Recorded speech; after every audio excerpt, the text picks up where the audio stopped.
अस्सलामुअलैकुम। अजीम न्यूज़ के साथ मैं हूं मिनाल आफ्ताब। यहां पर आपको एक और अहम खबर से आगाह करते हैं। एसपी मॉडल टाउन दोस्त मोहम्मद की सरबराही में नाजायज असलहा रखने वालों के खिलाफ क्रैकडाउन जारी। काना पुलिस ने कार्रवाई करते हुए 2 मुल्जिमान को गिरफ्तार कर लिया। तफसीलात जानते हैं अपने नुमाइंदा अली रजा से। जी रजा, तफसीलात से आगाह कीजिएगा।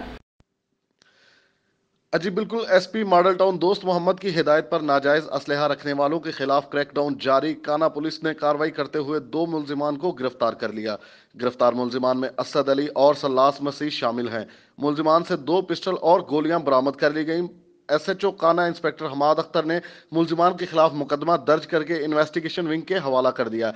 एसपी मॉडल टाउन दोस्त मोहम्मद का कहना है कि जराइम पेशा अनासर के खिलाफ जीरो टॉलरेंस पॉलिसी पर अमल पैरा है। जी बहुत शुक्रिया। मैं तफसीलात से आगाह कर रहे थे अली रजा। मजीद खबरों और अपडेट्स के लिए देखते रहिए अजीम न्यूज़।